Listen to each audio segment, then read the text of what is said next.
زندگی کا نظم و ضبط مجالس سے ہی پڑھتا ہے۔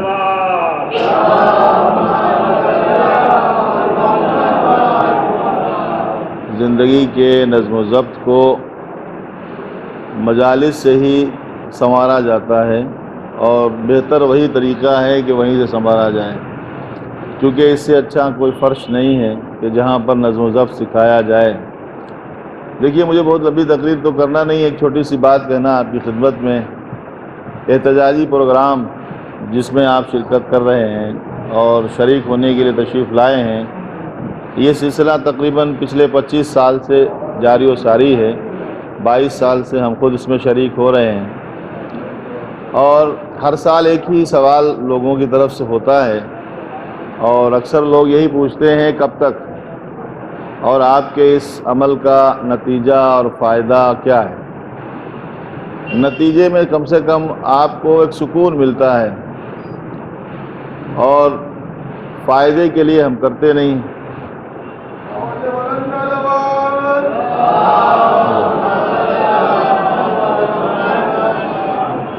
فائدے کے لیے ہم کرتے نہیں کہ دنیاوی اعتبار سے ہمیں کچھ فائدہ ہو، کہ کہیں سے کچھ حاصل ہو جائے۔ ہم تو آتے ہیں یا بیٹھتے ہیں یا جو پروگرام جو آواز اٹھاتے ہیں، وہ ایک دل کا درد ہے جو بیان کرتے ہیں۔ دنیا کا سب سے خوبصورت ایک لفظ ہے جو زندگی جینے کا حوصلہ دیتا ہے، اس لفظ کا نام ہے امید۔ یہ زندگی کا سب سے خوبصورت لفظ ہے جس کا نام ہے امید۔ ایک انسان امید پر ہی جیتا ہے۔ آپ دیکھیں، پوری دنیا میں جتنے بھی مذاہب پائے جاتے ہیں، جتنے بھی عقیدے پائے جاتے ہیں، ہر عقیدے میں امید کا سب سے بڑا دخل ہے۔ ایک انسان پتھر کے سامنے ہاتھ جوڑ کے کھڑا ہے اور اپنی پریشانیاں بیان کر رہا ہے اور اپنی پرابلمس اس کے سامنے کہہ رہا ہے، اور اس لیے کہہ رہا ہے کہ اس کو امید ہے کہ ہماری مشکلیں یہاں سے حل ہو جائیں، اور آج اگر حل نہیں ہوئی تو شام کو پھر یہ سوچ کے سو گیا کہ کل حل ہو سکتی ہیں، آج نہیں کل، کل نہیں پرسوں۔ اس پہ دنیا چل رہی ہے، اور ہر ایک شخص کو کسی نہ کسی طرح کی ایک امید ہے۔ قرآن مجید نے بھی تقریباً 9 آیتوں میں انسانوں کو جگایا ہے اور بتایا ہے کہ آپ کے لیے کچھ چیزیں ہیں جہاں پر آپ کو امید ہے۔ اور امید کب ہوتی ہے انسان کو؟ جب انسان کچھ کرتا ہے۔ مثلا ایک کسان ہے، کھیتی کرنے والا ہے، اس نے خالی کھیت یوں ہی چھوڑ دیا، اب جب فصل کٹنے کے ٹائم امید لگا کے بیٹھا ہے کہ فصل گھر پہ آئے گی، تو آئے گی؟ نہیں آئے گی نا۔ امید کب لگائے گا؟ جب وہ پہلے اس میں کچھ بیج ڈالے، اس کو دانہ بوئے، اور اس کے بعد گھر پہ امید لگا کے بیٹھے۔ چونکہ دانہ زمین میں جانے کے بعد کبھی کبھی سڑ بھی جاتا ہے، دانہ خراب بھی ہو جاتا ہے، تو پہلے اس کو چاہیے کہ اس میں کچھ ڈالے، دانہ ڈالے، بیج بوئے، تب امید لگائے کہ یہ پھلے گا، بڑا ہوگا۔ اور کبھی کبھی ایسا ہوتا ہے تیار فصل پہ اولے گر جاتے ہیں تو بھی ختم ہو جاتا ہے، تب امید لگائے۔ ایک انسان کچھ کرتا ہے نہیں اور امید لگائے ہوئے۔ تو یہ مسئلہ جو ہمارا احتجاجی پروگرام ہوتا ہے، جو ہم ہر سال کرتے ہیں، یہ کیا ہے کہ ہم کچھ کرنے کے بعد امید لگائے ہوئے ہیں کہ آج نہیں کل ہمارا مسئلہ حل ہوگا، اور ہو رہا ہے کہ ہوگا، کیا ہوگا، اس کے سوال پہ ہم جاتے نہیں ہیں۔ کم سے کم خدمت جناب زہرا اور بارگاہ امام زمانہ میں ہم سرخرو ضرور ہو جاتے ہیں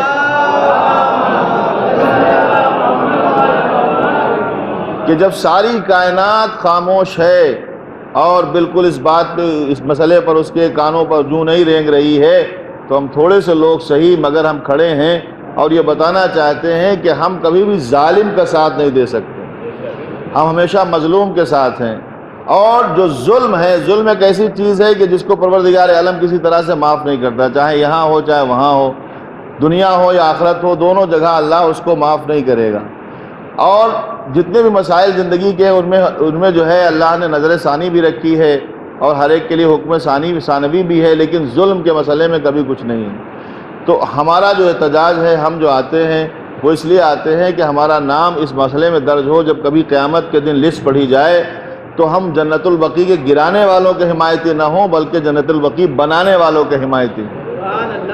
اور جناب سید زہرا سے اگر ہماری وفاداری نہ ہوگی تو پھر کس سے ہوگی؟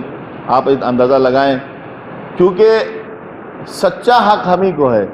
صحیح حق ہم ہی کو ہے کہ ہم ظلم کے خلاف آواز اٹھائیں، اس لیے کہ ہم نے کبھی بھی ظالم کی کبھی حمایت نہیں کی ہے، ہمیشہ ظلم کے خلاف آواز محرم بھی یہی ہے، عزاداری بھی یہی ہے، ماتم بھی یہی ہے، اسی لیے ماتم ہمارے سینے پہ ہوتا ہے، درد کہیں اور ہوتا ہے۔ اس کی وجہ یہ ہے کہ جب ہم سینے پہ ہاتھ مار کے کہتے ہیں کہ جو ہے جب دنیا والے ہم سے پوچھتے ہیں کہ اب حسین حسین کرنے سے آپ کو فائدہ کیا ہے، تو ہم کہتے ہیں آپ جا کر دیکھ لیجئے کہ جو ہمارے مخالف ہیں اگر وہاں کچھ اثر نظر آ رہا ہے تو سمجھ جائیے ہمیں دنیاوی فائدہ بھی ہو رہا ہے، آخروی فائدہ بھی ہو رہا ہے۔ بڑی اچھی کسی نے بات کہی ہے، شور ماتم سے ہوا جب بند دروازہ کوئی، ہم سمجھ جاتے ہیں قاتل کے مکان تک آ گئے۔ ایک صلوات بھیجے محمد والے محمد۔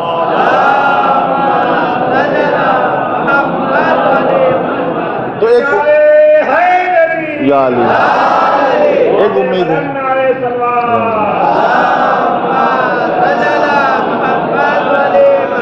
ایک امید لیے ہوئے ہیں، اور امید تو ہم تو بچپن سے سکھایا جاتا ہے۔ دیکھیے ایک انتظار کی امید آپ کے پاس ہے کہ نہیں ہے، اور یہ عبادت بھی ہے، ایک انتظار ہے کل ہوگا۔ ہر جمعہ آتا ہے، ہر جمعے کے لیے اس میں زیارت میں بھی لکھا ہوا ہے کہ آج کا دن آپ کا ہے، توقع ہے کہ آج تشریف لائیں، تو ہم ہر جمعہ نکالتے ہیں انتظار میں، امید آتی، امید رہتی ہے کہ میں آج ہو جائے گا، کل ہو جائے گا۔ ویسے ہی یہاں بھی ہے، اور یہ بات آپ جان لیجئے، یہ بات آپ جان لیجئے کہ ایسا نہیں ہے کہ آپ مٹھی بھر لوگ یا تھوڑے سے لوگ یا تھوڑے سے نعرے لگا کے یا لوگوں کی نظر میں تھوڑے سے لوگ نظر آتے ہیں، یہ تھوڑے نہیں ہیں۔ کبھی کبھی ایسا ہوتا ہے ایک آدمی کی آواز ہزاروں کے لشکر کو تباہ کر دیتی۔ میں آپ کو بتاؤں، یہ ہمیشہ دنیا کو یاد رکھنا چاہیے، جو اثر آہ میں ہوتا ہے وہ کبھی واہ میں نہیں ہوتا ہے، جو اثر آہ میں ہوتا ہے وہ کبھی واہ میں نہیں ہوتا ہے۔ اور ہم نے تو دیکھا ہے ایک چھوٹی سی آواز ہزاروں کے لشکر پر بھاری کیسے پڑتی ہے۔ اگر یقین نہ آئے تو کربلا میں دیکھیں، ایک 6 مہینے کا بچہ بولا کچھ نہیں، صرف مسکرا دیا ہے، پورا لشکر تباہ و برباد ہو گیا۔ تو یہ آپ کی آوازیں اور آپ کا جو احتجاج ہے، آپ کے جو نعرے ہیں، اس کا اثر بھی ہوتا ہے، لوگوں تک پہنچتا بھی ہے، اور لوگوں تک پہنچتا ہے۔ اور بہت خوبصورت جو ہے سلسلہ یہ ہے کہ ہمارے یہاں ہمیں اس بات کی آزادی بھی ہے، اور ہم جو ہے اپنی بات کہتے بھی ہیں، اور اگر نہ کہیں تو کس کے لیے کہیں، اگر ان کے لیے نہ کہیں تو کس کے لیے کہیں، آپ اندازہ لگائیں۔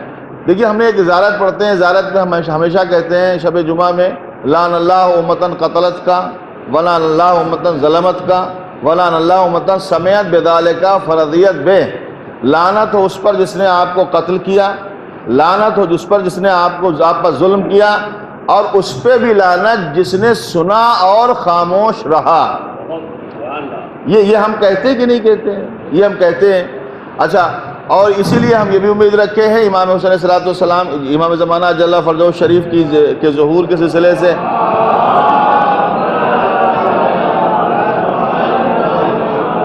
دیکھیے احتجاجی مجلس ہے، احتجاجی مجلس کا انداز الگ ہوتا ہے، اور ویسی مجلسیں ہوتی ہیں۔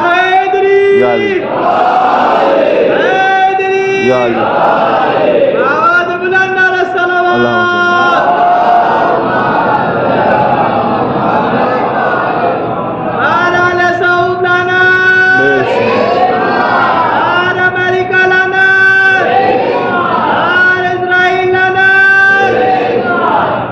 تو یہ جو سلسلہ ہے یہ ہم نے خود بی بی سے سیکھا ہے، انہی سے سیکھا ہے۔ امام کے آنے کے بعد ہمیں ایک امید یہ بھی ہے کہ ان لوگوں کے خون کا بدلہ لیا جائے گا کہ جن کو کربلا میں قتل کیا گیا، اور اس میں ہماری روایتوں میں تاریخوں میں یہ بھی ہے کہ ایک کوئی اٹھا تھا اور اس نے جو ہے موقع ملتے ہی دشمنان اہل بیت کو، قاتلان کربلا کو، قاتلان امام حسین علیہ السلام کو قتل بھی کیا۔ اس کا نام ہے مختار ابن ابو عبیدہ ثقفی، جانتے ہیں آپ مختار ابن ابو عبیدہ ثقفی؟ یہ ذمہ داری ان کے اوپر نہیں تھی، مگر انہوں نے اپنے اوپر یہ ذمہ داری لی کیونکہ ان کو موقع ملا۔ اور یہ بھی صحیح ہے کہ انہوں نے 1 لاکھ سے زیادہ بنی امیہ کو قتل کیا، مگر ان کے 1 لاکھ قتل کرنے کے باوجود امام حسین کے 1 قطرہ خون کا بدلہ پورا نہیں ہوا۔ یہ وہ بھی جانتے تھے، یہ وہ بھی جانتے تھے کہ ان کے قتل کرنے سے امام حسین کے گلے سے نکلے ہوئے 1 قطرے خون کا بدلہ پورا نہیں ہو سکتا، لیکن وہ خاموش بیٹھے نہیں۔ ان کو جب موقع ملا تو انہوں نے وہ اپنے اختیارات کو جو ہے انہوں نے استعمال کیا، اور اس کے بعد کیا کیا، اور اس کے بعد یہ ہے کہ اب بدلہ کب ہوگا؟ کا بدلہ جب ہوگا جب امام آئیں گے۔ اس کی وجہ کیا ہے؟ امام صرف انہیں قتل نہیں کریں گے جنہوں نے قتل کیا ہے، انہیں بھی قتل کریں گے جنہوں نے قتل کیا ہے، انہیں بھی قتل کریں گے جنہوں نے ظلم کیا ہے، اور انہیں بھی قتل کریں گے جو ان کے حامی اور مددگار رہے ہیں، انہیں بھی قتل کریں جو ان کے حامی اور مددگار رہے ہیں۔ تو آپ کو شکر کا سجدہ کرنا چاہیے کہ آپ اس احتجاجی پروگرام کے ذریعے سے کم عملی طور پر یہ بتا رہے ہیں کہ ہم کربلا والوں کے ساتھ ہیں، قاتلان حسین کے ساتھ نہیں۔ ایک صلوات بھیج دیں محمد و آل محمد۔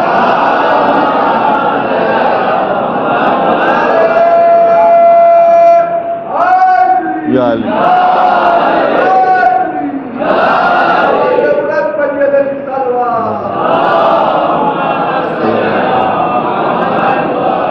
اور آپ اندازہ لگائیں یہ احتجاج کے طریقے ہوتے ہیں۔ قرآن مجید نے اجازت دی ہے، قرآن مجید میں اس بات کی اجازت ہے کہ صرف مظلوم کو یہ حق ہے کہ وہ ظالم کے خلاف آواز بلند کر سکتا ہے، اس کو برا بھلا کہہ سکتا ہے، اس کے خلاف نعرے لگا سکتا ہے، یہ قرآن نے کہا ہے۔ اور ہر دور میں احتجاج کا طریقہ بدلتا رہا ہے۔ جس زمانے میں نعرے لگانے کا موقع نہیں تھا، جس زمانے میں جلوس نکالنے کا موقع نہیں تھا، وہاں امام نے مسلح پکڑ لیا اور اپنے آنسوؤں کو احتجاج کا سلسلہ بنایا۔ وہ آنسو کوئی معمولی نہیں تھا، وہ آنسو احتجاج تھے۔ جناب سیدہ زہرا سلام اللہ علیہا نے اپنی زندگی میں جو احتجاج کیا ہے، ولایت کے خلاف جو سلسلہ ہوا تھا اور جو وہاں سقیفہ کی کارروائی ہوئی تھی اس کے خلاف جو جناب سیدہ زہرا نے احتجاج کیا ہے، انہوں نے اپنے آواز گریہ کو احتجاج کا سلسلہ بنایا ہے۔ احتجاج کے معنی ہوتے ہیں کہ آپ کی آواز لوگوں تک پہنچے اور لوگ پوچھیں کہ یہ لوگ یہ کیوں ایسا کر رہے ہیں۔ جناب سیدہ زہرا کا رونا یہ بتا رہا ہے کہ فاطمہ احتجاج کر کے بتا رہی ہیں کہ جب جیسا موقع ملے ویسا احتجاج کریں، ماتم کا ذریعہ ہو ماتم سے احتجاج کریں، نعروں کا ذریعہ ہو نعرے سے احتجاج کریں، لعنت کا ذریعہ ہو لعنت سے احتجاج کریں، برات کا ذریعہ ہو برات سے احتجاج کریں، جب جیسا موقع ملے۔ اس زمانے میں احتجاج کا ذریعہ تھا، انہوں نے نوحہ پڑھا، جو ہے مرثیہ پڑھا، اور مرثیہ پڑھنے کے بعد گریہ کیا۔ یہ گریہ جو باہر سے سن کے لوگ آ رہے تھے، آپ کو پتہ ہے وہ تاریخ معلوم ہے آپ کو، اس میں لکھا ہوا ہے کہ کچھ لوگ آئے تھے، کچھ لوگ بی بی کے دروازے پہ آئے تھے۔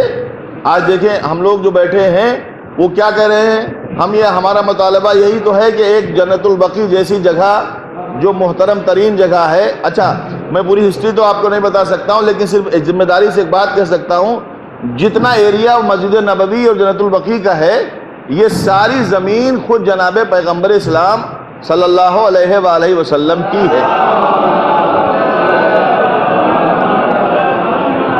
یہ خود انہی کی ہے، یہ سب ان کی خود کی ہے۔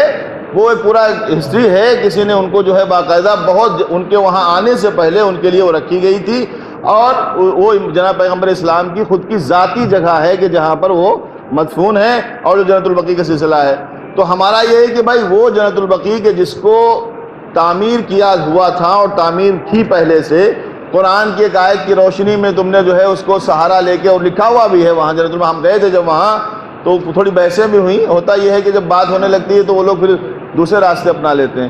اس پہ لکھا ہوا ہے وہاں پہ کہ وہ قبروں پہ کھڑے ہو کر فاتحہ نہ پڑھو اور ان کے ساتھ سلام نہ کرو وغیرہ وغیرہ، قرآن کی آیتوں میں جو انہوں نے وہ کیا ہوا، جبکہ ان کو پتا ہے کہ اس کی اگلی آیت، جو آیت کو پورا ٹکڑا نہیں پڑھتے، صرف اتنا پڑھتے ہیں کہ یہاں کھڑے ہو کر جو ہے تمہارے لیے منع ہے کہ یہاں کھڑے ہو کر فاتحہ پڑھنا، یہاں کھڑے ہو کر سلام کرنا منع ہے پیغمبر۔ اگلا جو فقرہ ہے اس کو چھوڑ دیتے ہیں۔ اس میں لکھا ہے کہ یہ جو مرنے والے ہیں جن کے لیے بات ہو رہی ہے وہ ہیں کہ جو منافق اور کافر ہیں۔ تو اب مجھے بتائیں جو جنت البقیع میں دفن ہے، جن کے مطالبہ ہو رہا ہے بنانے کا، ان میں سے کون ایسا ہے کہ جو اس زمرے میں آتا ہے؟ صحابہ پیغمبر ہیں یا ازواج رسول ہیں جن کے بارے میں آپ کہتے ہیں، یا جناب سیدہ زہرا سلام اللہ علیہا ہیں؟ ان میں سے کس کو اس زمرے میں آپ رکھتے ہیں؟ کہ کوئی بھی اس زمرے میں نہیں ہے، تو پھر اس زمرے میں جب کوئی نہیں ہے تو اس آیت کا مطلب ہی نہیں ہے کچھ بھی۔ آپ اپنی غلطی کو چھپانے کے لیے قرآن کا سہارا لیتے جا رہے ہیں۔ یہ تو وہی ہوا جب صفین میں جناب مالک اشتر نے ترامے کاٹ دی خیمے کی اور مارنے کے قریب آ گئے، تو اس نے کہا بچنے کا ایک ہی راستہ ہے، قرآن کو نیزوں پر اٹھا لو۔ اور جب قرآن کو نیزوں پر اٹھایا تو لوگوں نے کہا کہ قرآن اٹھائے ہوئے ہے، تو مولا نے کہا جو نیزے پر قرآن اٹھا لے وہ مسلمان کہاں ہے؟ صلوات بھیجے محمد و آل محمد۔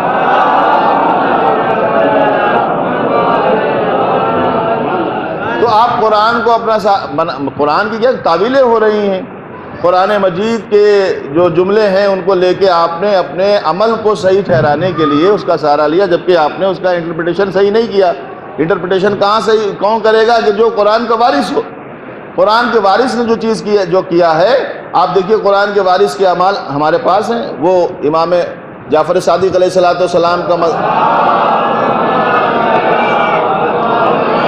مقام امام جعفر صادق علیہ السلام موجود ہے آج بھی، کربلا کے پاس ہے نا وہ امام علیہ السلام کا مقام، کے جہاں وہ نہر فرات علقمہ کے آگے جا کے وہ جگہ ہے، وہاں سے امام جاتے تھے زیارت پڑھنے کے لیے، تو روزے کی زیارت کرنے جاتے تھے نا، تو امام کا عمل خود موجود ہے۔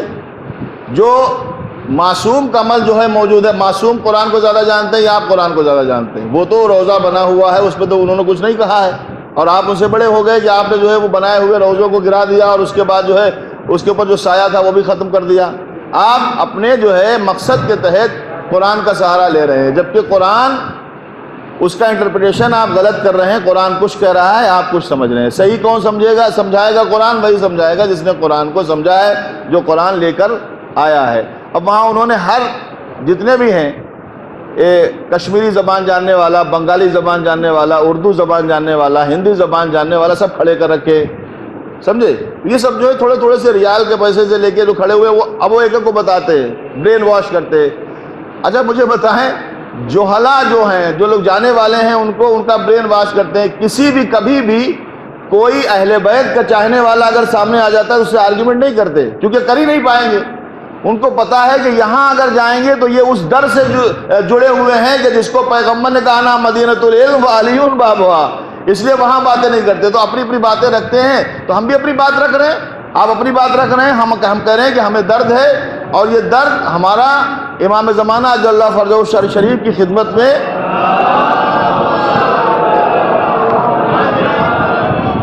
ہاں یہ احتجاج کے طور سے وہ جانتے ہیں۔ آپ اس روزے کو بنا دیجئے، ہم آپ سے نہیں کہتے آپ بنائیے، آپ کا پیسہ نہیں چاہیے، آپ اجازت دیں تو ہم خود ہی جا کے بنائیں گے۔ ہمارے بہت سارے لوگ ہیں، ہم تیار ہیں، اپنے قافلے کے ساتھ جائیں گے اور جا کے بنا کے چلے آئیں گے۔ اور اس سے بڑا مطلب موقع کیا ہوگا کہ اگر موقع ملے وہاں ایک اینٹ کے لیے ہم حصے دار بن جائیں، سمجھے؟ وگرنہ ہمارا احتجاج تو جاری رہے گا جب تک زندہ ہیں، احتجاج کرتے رہیں گے، اور امید ہے کہ ہمارا احتجاج درج ہو رہا ہے۔ یہ آپ کے 25 سال جو درج ہوئے ہیں، یہ آپ کے ٹائم بہت کام کا ہے، محشر میں کام آنے والا ہے۔ جس بی بی کی قبر کے سائے کے لیے آپ نکلے ہیں 25 سال سے، کم یہاں 25 سال سے جس بیوی کی قبر پہ سائے کے لیے آپ احتجاج کر رہے ہیں، کیا وہ بیوی محشر میں آپ کو ردا کا سایہ نہیں دیں گے؟ جہاں کوئی سایہ نہیں ہوگا، صرف دھوپ ہوگی، صرف تپش ہوگی، وہاں جناب سیدہ آپ کو سایہ نہیں دیں گی؟ یقیناً دیں گی۔ وہ چادر آپ کا انتظار کرے گی، وہ کہیں گی اس کو آنے دو، اس لیے کہ یہ وہ ہے جس نے ہماری قبر پہ سائے کا احتجاج کیا اور مطالبہ کیا تھا۔ اور یہ بی بی نے احتجاج کر کے بتایا ہے۔ وہ جو آواز جا رہی تھی باہر، بس میں آپ کی زحمت کو تمام کر دوں، وہ جو آواز باہر جا رہی تھی وہ سن کے کچھ لوگ آئے تھے اور علی کے دروازے پہ کھڑے تھے اور کہہ رہے تھے علی فاطمہ سے کہہ دو یا دن میں روئیں یا رات میں روئیں۔ اچھا دن میں روتی ہیں تو ہمارے کام رک جاتے ہیں، رات میں روتی ہیں تو ہماری نیندیں اڑ جاتی ہیں۔ آپ اندازہ لگا سکتے ہیں؟ یہ جملہ آپ نے سنا ہے، بارہا سنا ہے۔ کوئی شخص اپنے گھر میں رو رہا ہے، باہر والے کو کیا پتہ ہے؟ تو اس کا مطلب یہ ہے کہ جناب سیدہ بآواز بلند گریا تھا، اور وہ نوحہ ہے سبت علیہ مصائب لونہا سبت علیہ میں سرن لیالیہ۔ بابا تمہارے بعد اتنی مصیبتیں پڑیں، اگر دنوں پر پڑتی تو مثل رات کے ہو جاتے۔ یہ سیدہ کا جملہ ہے۔ اب اس کے بعد کچھ لوگ آئے تھے، دروازے پر کھڑے تھے اور جناب سید زہرا کے لیے، اچھا یہ مدینے والے تھے۔ آپ مجھے بتائیں کچھ دن پہلے جناب پیغمبر اسلام کی شہادت ہوئی ہے، دفن ہوئے ہیں، تو چاہیے تو تھا پورا مدینہ بی بی کے پاس آتا اور پرسہ دیتا، اور پرسہ دینے کے بعد کہتا کہ بی بی ہم جو ہے آپ کے غم میں شریک ہے، لیکن کوئی نہیں آیا۔ آج آئے ہیں۔ جب وہ آگے دروازے پہ کھڑے ہوئے اور تاریخ میں لکھا کہ کچھ لوگ کھڑے تھے دروازے پہ، علی مرتضیٰ سے بات کر رہے تھے، تو ہم نے سوچا کہ شاید ہمدردی آ گئی مدینے والوں کو، لیکن جب ہم نے آگے صفوں پر دیکھا کہ یہ آنے کی وجہ کیا تھی ان کی، یہ لوگ کیوں آئے تھے، تو پتہ چلا کہ وہ لوگ نبی کی بیٹی کی ہمدردی میں نہیں آئے تھے۔ وہ لوگ نبی کی بیٹی کی ہمدردی میں نہیں آئے تھے، وہ اس لیے آئے تھے کہ جب مدینے میں کوئی حلب کا رہنے والا یا کہیں باہر سے آتا تھا اور ادھر سے گزرتا تھا جہاں بی بی کا گھر تھا تو اس کے کانوں میں بی بی کے رونے کی آواز آتی تھی، تو وہ رک جاتا تھا، مدینے والوں سے پوچھتا تھا، مدینے والوں یہ کون بی بی رو رہی ہے؟ یہ کس بی بی کے رونے کی آواز ہے جو اتنے دردناک لہجے میں رو رہی ہے؟ تو لوگ کہتے تھے کہ نبی کی اکلوتی بیٹی فاطمہ رو رہی ہے۔ تو وہ پوچھتے تھے مدینے کے باہر کے لوگ، یہ فاطمہ کیوں رو رہی ہے؟ تو لوگ کہتے تھے اس کا حق چھین لیا گیا، اس کا دروازہ جلا دیا گیا، اس کے شکم پر دروازہ گرا دیا گیا، اس کا بچہ پیٹ میں شہید ہو گیا، یہ سب بتاتے ہیں جو مظالم ہوئے ہیں، اور دربار میں گھنٹوں اس کو کھڑا کیا گیا۔ روایت کہتی ہے بی بی سے جب پوچھا تو مولا نے، جناب سیدہ زہرا اور مولا متقیان میں گفتگو ہونے لگی، علی سے جناب سیدہ کہتی ہے علی میں نے سنا ہے کہ باہر مدینے میں آپ کو لوگ سلام نہیں کرتے مدینے والے۔ تو مولا نے کہا بی بی آپ کیا پوچھتی ہیں، سلام کرنا تو بہت بڑی بات ہے، اگر میں سلام کرتا ہوں تو مدینے والے مجھے جواب نہیں دیتے۔ اور جناب سیدہ سے جناب مولا متقیان نے پوچھا بی بی آپ یہ بتائیں کہ آپ کو سب سے زیادہ دردناک منزل کون سی نظر آئی؟ تو جناب سیدہ نے آواز دی یا علی مجھے سب سے زیادہ تکلیف جب ہوئی جب مجھے گھنٹوں دربار میں کھڑا کیا گیا، اب مجھ سے گواہ طلب کیے گئے اور میں گھنٹوں دربار میں رہی۔ آپ کو معلوم ہے جب بی بی دربار میں گئی تھی تو ویسے گئی تھی جیسے پیغمبر چلتے تھے ہمیشہ، جناب سیدہ کی چال جو تھی وہ نبی کی طرح بالکل چال ڈھال تھی، اور جب گئی تھی تو گلے میں رسول کا ماما تھا، پیروں میں رسول کی جوتیاں تھیں، ہاتھ میں رسول کا عصا تھا۔ تو ایک بی بی نے پوچھا تھا جو پیغمبر اسلام کی بیٹی کے ساتھ تھی، انہوں نے پوچھا تھا کہنے لگے کہ یہ بتائیں بی بی آپ یہ ساتھ میں عصا لے کے کیوں آئی ہیں؟ تو جناب سیدہ زہرا نے فرمایا کہ میں اس لیے لائی ہوں کہ یہ مدینے والے مجھے بھول گئے ہیں، ہو سکتا ہے عصا دیکھ کر رسول یاد آ جائیں، ہو سکتا ہے نبی کی جوتیاں دیکھ کر رسول یاد آ جائیں، لیکن اس کے باوجود گھنٹوں دربار میں کھڑی رہی۔ وہ بی بی ام ایمن کہتی ہیں کہ جب وہ گئی تھی تو خود ہی اپنے پیروں سے چل کے گئی بڑی متانت کے ساتھ، لیکن جب واپس آئی ہیں تو فاطمہ کے پیر زمین پر خط دے رہے تھے، ایک طرف جناب فضا سنبھالے ہوئے تھی، ایک طرف جناب ام ایمن سنبھالے ہوئے تھی، حسنین روتے ہوئے ساتھ میں آ رہے تھے۔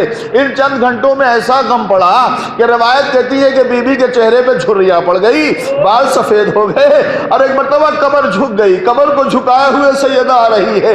جب گھر کے دروازے پہ آئی، جلے ہوئے دروازے کے قریب دوڑتی ہوئی اندر سے چھوٹی زہرا آئی، جناب زینب نے ماں کو دیکھا، ہاتھ پکڑا اور آواز دی اماں بسم اللہ، مادر گرامی اندر داخل ہو جائیے۔ ماں نے ایک مرتبہ جو ہے سیدہ نے قدم گھر میں رکھا، دروازے کے قریب کھڑی ہو گئی، بڑی دیر تک زینب کو دیکھتی رہی۔ جناب شہزادی زینب نے پوچھا مادر گرامی یوں تو آپ ہمیشہ ہمیں پیار سے دیکھتی ہیں، لیکن آپ آج عجیب انداز سے دیکھ رہی ہے، آپ مجھے آج اس طرح سے کیسے دیکھ رہی ہے اور کیوں دیکھ رہی ہے؟ ایک مرتبہ فاطمہ نے آواز دی زینب ارے جو حال میں نے دربار کا دیکھا ہے، خدا تیری چادر کی خیر کرے، خدا تیری چادر کی خیر کرے۔ یہ آنے والے جو آئے ہیں اگلے صفحے پر لکھا ہے یہ خود نہیں آئے ہیں، بلکہ جو سننے والے سنتے تھے وہ فاطمہ کو اس بارے پوچھتے تھے نبی اکلوتی بیٹی کیوں رو رہی ہے؟ تو لوگ بتاتے تھے مظالم ہوئے ہیں، تو وہ کہتے تھے کون کم بخت ہے جنہوں نے نبی کی بیٹی کا دروازہ جلا دیا؟ ارے کس نے ایسا کیا کہ فاطمہ کا بیٹا مر گیا؟ کس نے نبی کی بیٹی کی پسلیاں توڑ دی ہے؟ تو لوگ بتاتے تھے، جب لوگ بتاتے تھے تو بات پھیلتی تھی اور باہر تک جاتی تھی، تو حکومت کو خطرہ محسوس ہوا کہ ظلم شائع نہ ہو جائے، لوگوں کو ہمارا ظلم جو ہے پتہ نہ چل جائے، تو اس نے لوگوں کو بھیجا کہ رونے پہ پابندی لگا دی جائے تاکہ روئیں گے نہیں تو پتہ نہیں چلے گا کس نے مارا ہے۔ تو وہ لوگ آئے تھے اسی ہمدردی میں، بی بی نے کہا ان سے کہہ دو ان کی ہمدردی نہیں چاہیے، علی اب چند دن سے زیادہ زہرا دنیا میں زندہ نہ رہے گی۔ وہی ہوا، 3 مہینے تک فاطمہ روتی رہی بابا کو، بابا تمہارے بعد وحی کا سلسلہ منقطع ہو گیا ہے، تمہارے بعد مصیبتوں کے پہاڑ ٹوٹ گئے ہیں۔ ایک مرتبہ میں ایک جملہ کہوں بس ختم کر دیتا ہوں، ایک جملہ یہ ہے کہ جب گھر میں کوئی بیمار ہو، تکلیف میں ہو، اس کا علاج ہوتا ہے، دوا دی جاتی ہے، دوا جب دی جاتی ہے جب پتہ چلے کہ اسے درد کہاں ہے، لیکن فاطمہ نے 3 مہینے تک اپنا درد کسی کو بتایا نہیں۔ جب لوگ سنتے ہیں تو سوچتے ہیں ارے وہ بی بی جس کی پسلیاں ٹوٹ گئی تھی 3 مہینے تک کیسے اٹھتی ہوگی اور کیسے بیٹھتی ہوگی؟ جناب فضا کہتی میں نے دیکھا فاطمہ جب نماز میں کھڑی ہوتی تھی تو ایک ہاتھ پہلو پہ رکھ کے کبھی اٹھ کے کھڑی ہوتی تھی کبھی بیٹھتی تھی۔ علی کو خبر نہیں تھی کہ فاطمہ پہ کیا گزر گئی، وہ تو نہلاتے نہلاتے علی کا ہاتھ پہلو فاطمہ پہ پہنچ گیا، آواز ہی باز آ رہا ارے نبی کی امانت ضائع ہو گئی، فاطمہ نے مجھے بتایا۔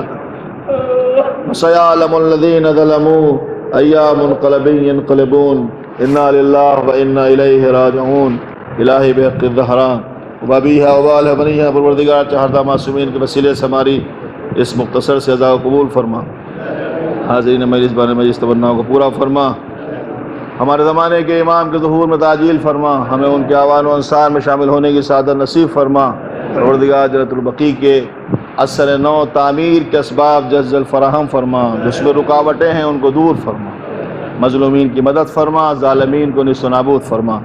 ربنا تقبل منا انك انت السميع العليم۔ اللهم صل على محمد وآل محمد